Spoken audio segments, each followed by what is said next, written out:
Welcome to another episode of the Closers Club. Today I am here with Scott Farrell, real estate extraordinaire here in Milton, in this beautiful listing that he has coming to market soon. Scott, tell us a little bit about who you are, what you do, and what your business really is comprised of. Thank you, Robert. Thank you for having me today and coming to take a look at one of my new construction builds here. I'm a managing director at Compass. I used to own my own brokerage firm, got bought out when Compass was expanding their portfolio within the city of Boston. Now I specialize in working with buyers and sellers here in Milton, and then obviously expanding to Boston and kind of that pipeline back and forth, coming and going, providing concierge style service to each and every client that I have. Excellent, Scott. So how'd you end up in Boston/Milton? Were you born and raised here originally? Tell us a little bit about your journey into the Robert, city here. I believe you know this, as you're a fellow Miltonite. I am not an OFM, what they call, originally from Milton. My children are OFMs, as they were born here. But I moved here about 8 years ago from downtown Boston, very much like a lot of the suburbs around Boston, the progression from downtown as your life cycle and your kids change. Very quickly, I was born in Concord, Mass. My dad was a exec at a tech company, and I moved to Denver, Colorado, Dayton, Ohio, Dallas, Texas, back to Dayton, Ohio, Toronto, school in Montreal, and then came down here. So I've jumped around. I've been in Milton now for the last 8 years. We've called it home. The love that we have for Milton, it's such a special place to us.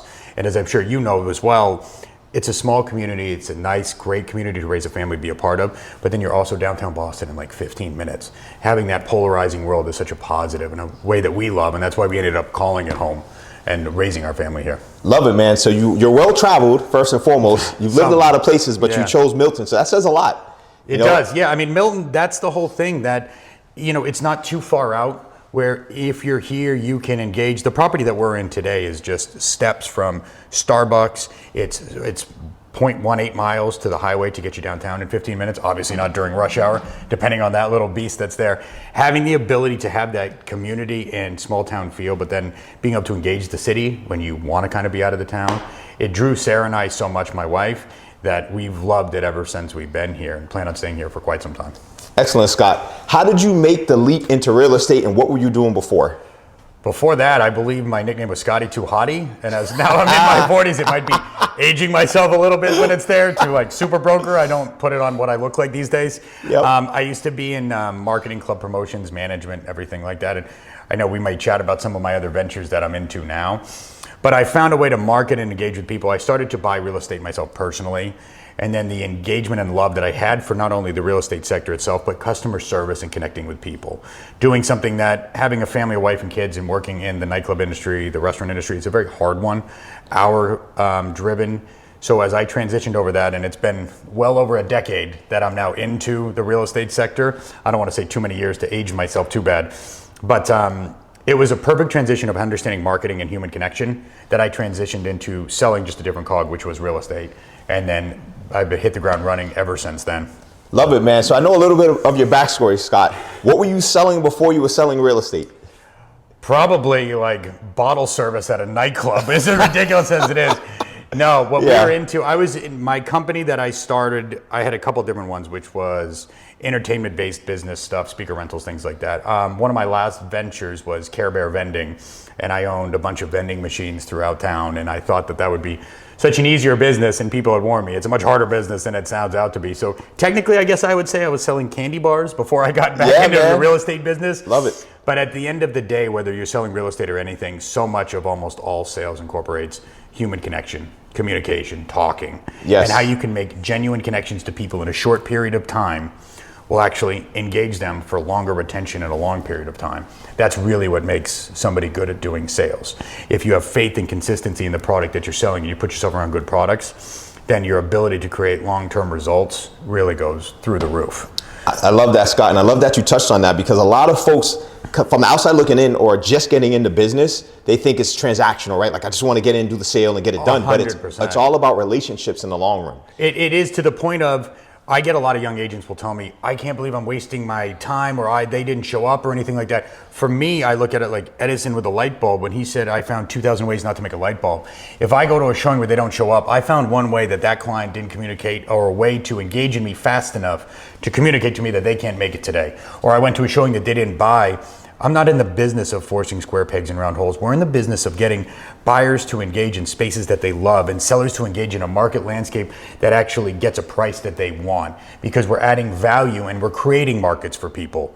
We're not just simply facilitators to post through any kind of an online portal to just let that product be listed and then something gets created from there. We're creators of markets. I love it, man. And to that point, you also touched on the difficulty and the challenges in doing sales. Everyone, from the outside in may think it's easy, but it's all hard, right? Like, regardless of what you're selling, whether it's, you're selling bottle service or, whatever it is, you've just got to engage in a level of sales that's worth your time based on your goals.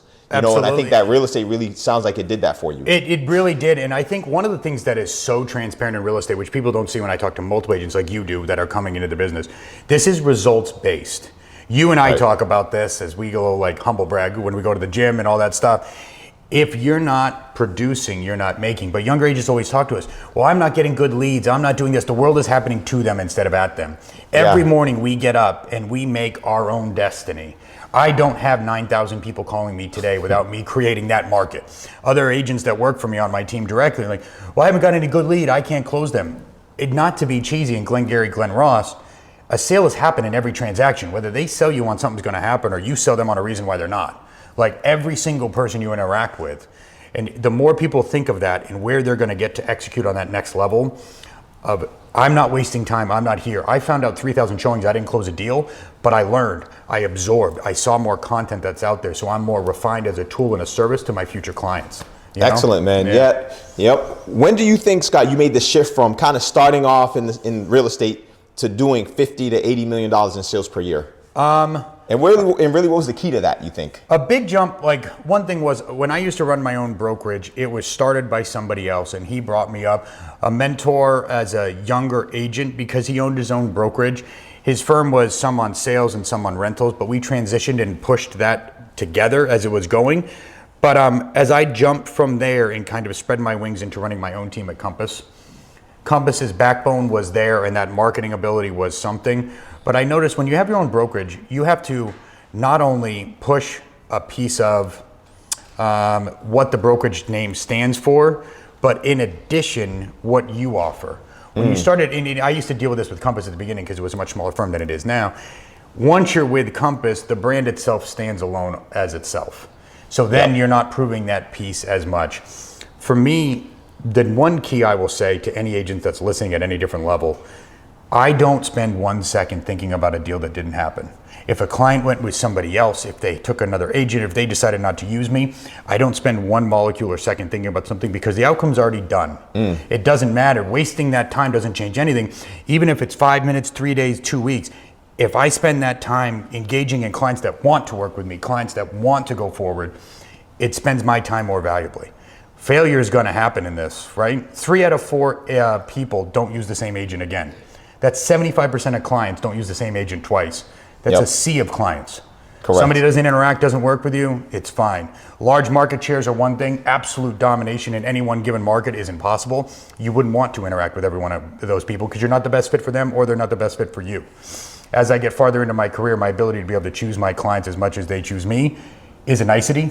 At the beginning, as you remember, it was just like, you're alive? Yes, please. Let me work with you, please, God. Take what you can get. Take what you can get. Now I'm like, I'm good. It's fine. It really, I get the pleasure of my clients, and then I have so many clients that became like close friends and relations, as you do too. You just want to work for them. You die for them because this is a 7-day-a-week job. It's a lifestyle. It's a life choice. The way what we do. Yeah, no. As my sister had put it. Very, very eloquently, she says you got to get to the point where you can pick, choose, and refuse. But you've got to earn that right. You got to earn that right. You got to earn that right. Once it's there, it's a little bit nicer. And I know, like, I think about 2 decades in this, 20 years, it gets hard because this is a 7 a.m, Sunday morning, 7 p.m, Sunday night. Like, all those different hours are there. And for us now, the value of time becomes more, as I've noticed, as my children are 8 and 10. And you may even hear my daughter in the background. She's with me today. Because, some days they're homesick and they got to bring them with you. If they're there she is. It's all good, man. That's real life. That's real life, and that's what it is. It's those missing moments for clients when you go to the beach and the family's at the beach and you didn't go, and then they say, oh, we changed our mind, we're not coming. Those are tough and they're hard, and you value that as you change throughout your career. But what you said is so spot on. But. Yeah, and you touched on this a little bit, Scott. So mentorship, right? You said you had a mentor at that first brokerage that kind of took you under his wing. Have there been any special mentors in your life along your journey that really helped you get to where you are today? You know, the ego in me says I've gotten to where I am today to be me and everything like that. But the mere fact of there's been a couple different guys within my life that I do business with actively right now that they're not in the real estate sector, but they're just 10 years older, 15 years older than me. And I listen to them. They're very successful in the business world. So to be able to hear and bounce ideas off of them, because you become a wise adult, so much of that is just rubbing your butt on sandpaper and learning the hard way. And I really try to, my dad used to say to me all the time, God gave you 2 ears and 1 mouth. Listen twice as much as you talk. Oh, said. I'm not on camera saying this today, that's my strong suit. I blab and blab and blab. But as I get older, I really try to resonate in my mind and think that and say, listen to what these guys are saying. It's not that they're proving you're wrong or they're so smart. Half of it's learned from going through it. You can learn from people on the other side of the tunnel. And obviously being around successful people within the luxury world and the luxury markets connects you with other people that are within certain aspects of, well, I have great products here, can you connect the dots for me? And it helps put the pieces together. Obviously, depending on your own real estate goals, you know what I mean? That is great, man. That's great. Yeah. This next question is for all the realtors out there who aspire to become luxury realtors. So we're standing in this beautiful home here. You know, it's 2 townhomes like this, each over $2 million. Yeah.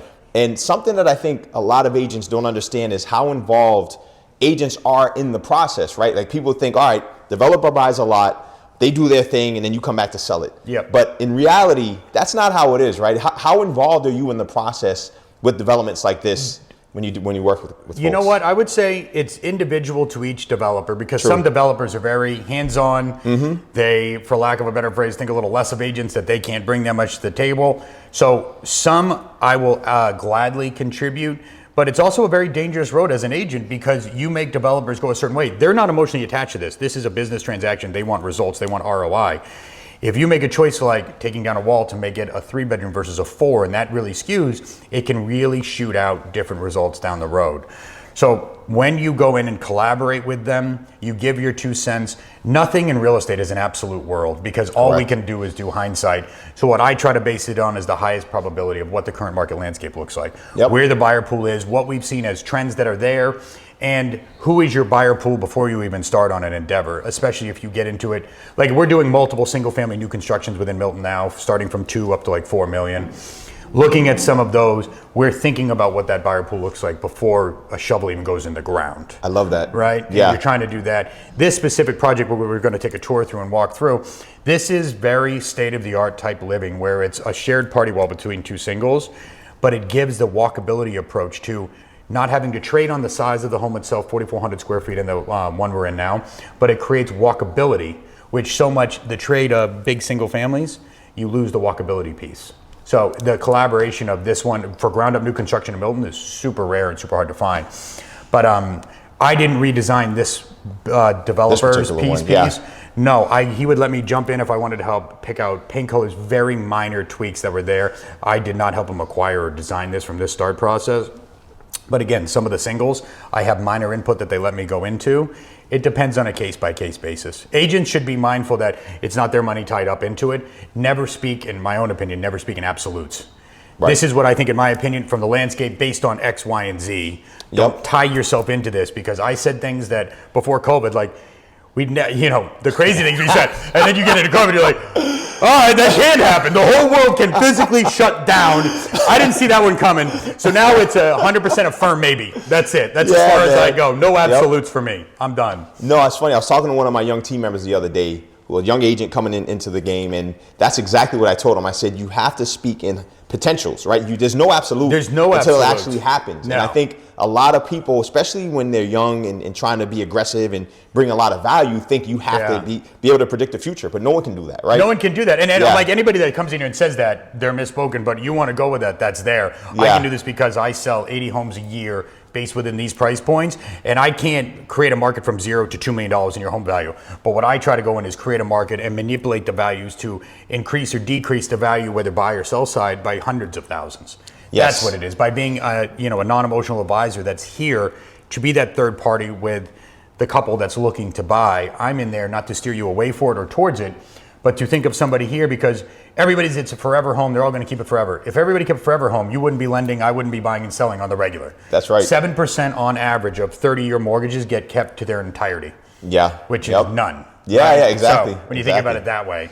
It's a great statistic there, man. And I also tell folks it's always about probability. Speak in terms of probability. If you increase the price, probability of less people want to see it. If you drop it, you have a higher probability for more people to come. You know what I mean? And that's a big like marketing standpoint of, do you go really below market? And it's great when you get the multiple bids and you go up, but the counter argument is maybe you never got a reverse bid all the way back up. In a higher rate landscape, if you put it below, the market's still very strong. It's right there.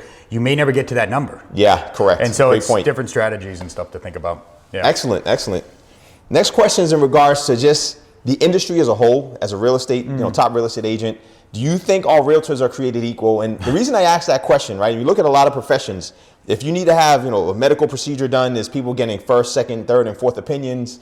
Other industries, folks are always kind of shopping for the best rate and price or the best service. Realtors, typically I see a lot of folks just go with their cousin or relative or friend who has the license, right? Yeah. But I want to get your thoughts on that, relative to being a top professional. If you think all realtors, it's equal service no matter where you go. It's funny. Like, the answer as a whole could get you into so much trouble when it's there. You definitely trip into that. A town like Milton has a lot of part-time agents and people that are here for it. Yeah. People end up choosing their own outcome. That is kind of the results that they do. It's very tough for me to watch some people base something on a cousin being able to do something if you're not there. From an emotional standpoint, I understand it. From a monetary standpoint, it's a very large financial decision. And I've had some people decide and work with me and say, I want to work with you because it's the best for our family. It's the best at this time, knowing that they have multiple friends that are agents and everything. And it's the pros and cons of doing this business within your own community, where it's very challenging because it can be very upsetting to people's friendships versus other aspects of it. When it comes to selling your home and doing something like this is one of your largest financial assets for 90% of the families, right? In order to buy and sell stocks, you have to have Series 7, Series 63, Series 64 trade licenses to be able to trade these equities and stocks. To buy and sell a home, you need 40 hours and you could be doing it part-time and still do it. You could misstep in the way of leaving hundreds of thousands of dollars on the table or not negotiating properly on one aspect. It's not identifying to anybody being better or worse. You said it, I said it, probability is the basis. Can you and I on a probability basis do more? We consistently do it year after year after year. And the more you know, the more you know. Right. The more I've seen, it's year over year. Compounding. We're doing 50, 80 million. I'm up to $700 million bought and sold. Nice. I've seen a lot that has happened. So when I go and talk to a client, I never speak about other clients in an ill way, in a bad way, anything. I'm here to do what I do. I have very much tunnel vision on what I provide. I live in a space I do not believe any agent can do what I do. I believe I live in a concierge space sphere that can get me into trouble. They can hate on me for saying it, whatever. It's all irrelevant. Yeah, I do what I do. I live 7 days a week, 20 hours a day I work. I work out every single day, never drink alcohol, never really overly socialize, never do anything. I live in this space. So in order to keep up with that space and that sphere, you're like me. You work out every single day. You don't drink. Like, you're focused. We are driven guys on this course, and it's fine. If you want to live in there and say you can compete at that level, well, I'm ready and working concierge style service with clients in Singapore at 10 p.m. at night. I work at 5 a.m. on a Sunday morning. I work at 10 o'clock on a Monday night. It never stops. Right. I've done a deal. My wife and I yelled at me on Christmas. She's like, who are you talking to on Christmas? I was like, I have a really good Jewish seller and a Chinese cash buyer. I was like, if I can put this together, we're right there. And I'm like, that's Christmas. Yeah. It's Christmas Day. We stopped stockings for me to be on the phone. And that's just how I chose to live my life. And in order to do that, I can provide for my family, but then also enable myself to be as much as I can be there without having to maybe take a job where I'd have to travel so much. My father traveled when I was younger. And now when he passed away when he was young at 56, those years he was a very successful executive, but he traveled for multiple weeks at a time. I would give anything for that time back now because time is not infinite on what we do. So even if I'm on the phone a little distant for a minute, but I can do pick up and drop off as much as I can be there, that's so valuable to me. And I know that skewed way off of that original question. That's all right, man. It really ties into kind of where we're headed here, right? And I really want to kind of jump out of real estate and really just talk more about your entrepreneurial pursuits, your motivation, your high energy, Scott. I see you in the gym every day getting it in. I see weaker than you. Right? That's what it is. That's all I see. Weaker than you. Hey, man, I see you running around Milton and doing your thing, man. And where do you think your motivation comes from? You know what? I don't necessarily look at it as like a win or a loss of I'm not looking to get to a certain number a year in salary or a certain number of closed. It would always be more. It's the fun of the game, the energy. I love life. I love to engage in life. You're into multiple businesses.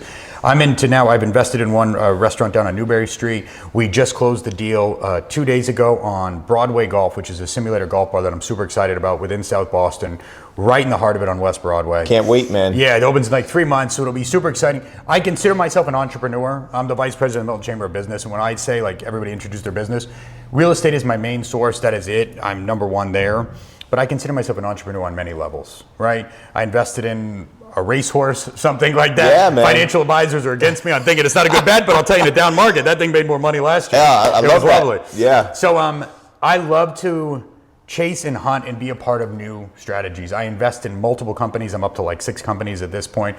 So being out of that real estate sphere, not only does it help network and market for yourself, reverting back on the real estate sector of what you work, it keeps you hungry and passionate, because being around driven, successful people, that's why you and I became buddies. Like, it's intoxicating.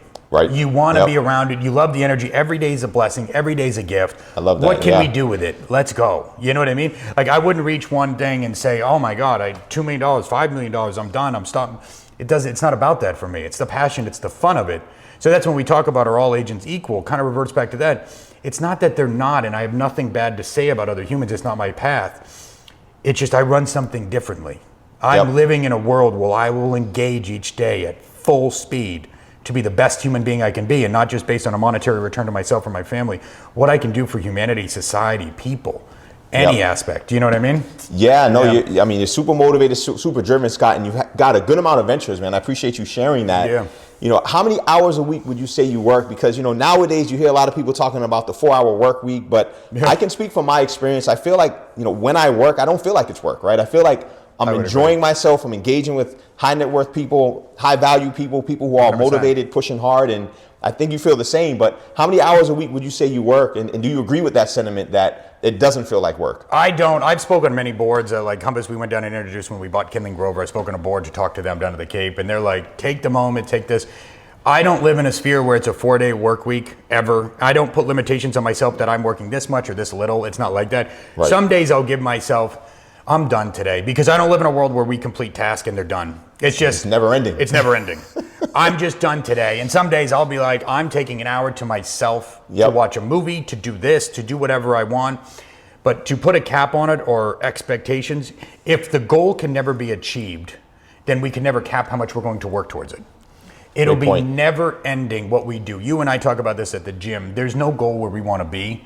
The process of not only lifting weights, working out, being a part of real estate, being an entrepreneur, it's never ending. I don't want to think about where I'm going to get to and be there. I want to enjoy the process of building this, because small moves over time make big moves. And I want to live in there. So if somebody's already talking about what hours I want to work, only this amount or that amount, it's your path. It's great. I can't relate. I don't see it that way. It's never there, because I keep reverting to this recently. Life doesn't happen to you. It happens at you. You're not a victim of no clients. You're not a victim of this. You're not anything. Every second that people waste their time, why I can't, guys like me are going right by you, full speed. And even if I'm losing deals 10 in a row, I'm going faster and harder in that direction. It doesn't matter, because worrying about what already happened, it's already gone, it's irrelevant. It's already gone. Exactly. You're just compounding the loss.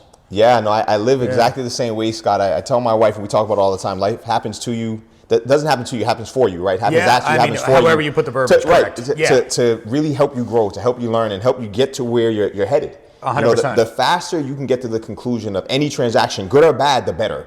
Right? If you're not going to work 100%. with someone, it's better to know that early on and move on. And you get on it. Exactly, because you can put that time into the folks who really appreciate what you're bringing to the table. Yeah, 100%. But they say, like Van Wilder, one of my favorite movies, he talks about it. Worrying's like a rocking chair. Gives you something to do, doesn't get you anywhere. Correct. Right? That's the thought. Yeah, no, you shared a lot of wisdom today, Scott. Yeah. And you know, one thing I really like to always do is to kind of reflect and you know, allow my guests to look back in an effort to speak to their younger self and speak to younger people. So with everything you've learned in your career to date, what would you tell your younger self that maybe would have made your journey a little bit easier? You know what? Understanding, if I could go back and tell myself to get to where I am today, I'd be like, that's impossible. I don't want to play the game. It seems nearly impossible to me. With so much of it can be timing and luck and all these different things. don't look at the destination as much. Yep. It's not there. It's never going to happen that way. It's going to be one day at a time. Life is plentiful. It's bountiful. Live in that day and embrace it and find things that make you genuinely passionate to breathe in a day. I think you and I share the same with our children. Yep. The love of my life is my wife, and you're like head over heels with your wife. There's things that are bigger and higher that even knowing that everything good and bad comes to an end, there's absolute process within that I love being a part of. So when I could tell my younger self or younger agents and entrepreneurs that are coming up, you stay within each moment. You stay driven towards a greater goal of what it's there, but knowing that process, there's no shortcuts, and it's everybody fails. This is the number one thing I tell my kids, everyone fails. Right. But the real success happens with the people that get back up. Most of the time is people quit getting up. That's where they get stuck. We keep going. I want to keep getting up and and it's hard and it's exhausting, but you keep going one day, and you'd be surprised when you look back over 5 years, 10 years, 15 years, where you got, Yeah, no, I've heard it said many different ways. I've heard people speak on success being inevitable as long as you don't give up. I've heard people speak on, the characteristics or the defining characteristics of successful entrepreneurs are the ones who can endure the pain the longest, right? So it all speaks on the endurance 100%. and the ability of just keep getting back up no matter what comes at you, no matter how hard life hits you, man. So because the failure is constant. Everybody knows it. Nobody's special to it. Our success didn't keep us excluded from that. Correct. Yeah. We just kept going. You and I have spoken about personal, big trials and tribulations. We keep going, and that's it. So just keep up, keep moving.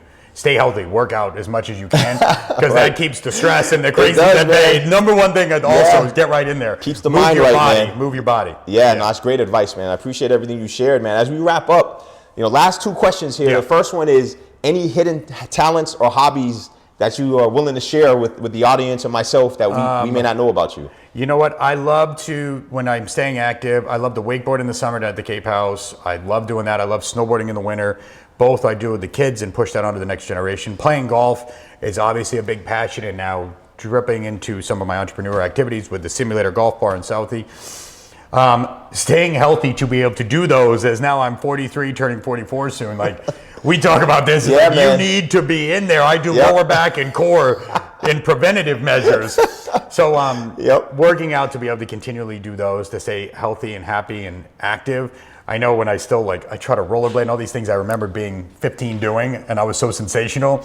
You get older and you start to be like, whoa, when I fall, it takes me 6 months to recover. I got to be careful. So preventative working out, but I love to do that: golf, wakeboarding, and snowboarding.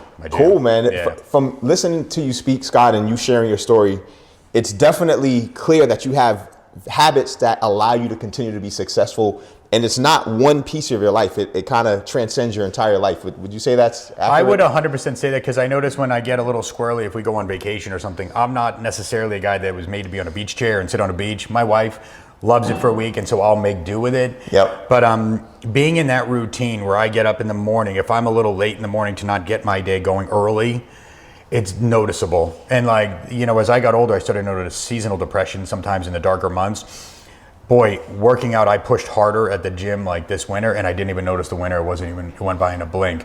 So it's been so sensational to be able to keep yourself going, stay healthy, stay driven in such a platform of where I'm going to be in the future and everything from there. No, that's great, man. I really appreciate that. I really want to recognize you, Scott, for all the work you do, man. You're an inspiration to so many, especially aspiring agents, aspiring entrepreneurs in this region, man. And I see the hustle. I see the hard work. That's it. Trying to keep up with you. Get out of here. Hey, it takes one to know one. 19 businesses over here. Come on. It takes one to know one, man. But how can people connect with you, whether it's developers, other agents, if you're looking to grow your team? How can folks connect with you, and what opportunities do you think would fit what you're trying to do with your business? Well, one thing is Boston Super Broker on Instagram is one way. You can always DM me or anything on there. Yep. Scott.Farrell@Compass. Shoot me an email. If you can't find me by Googling my name, I'm not doing a good job by who I am anyway. So it's kind of yet to be determined. That's the number one thing I'll ask clients. How'd you find me, or something like that? Because you want to know, is it workable? What's working? Is it there? Exactly. Yeah, 100%. Well said, man. Excellent. Well, thank you again, Scott. Really appreciate all you shared today. I think the audience is going to get a lot out of this. I hope so. It's fun. I wish you encouragement. I wish you a great year as we're getting this year kicked off, man. And looking forward to doing some deals together, man. Thank you, brother. Absolutely. Thank you very much. Have a great day. Thank you. That's a wrap.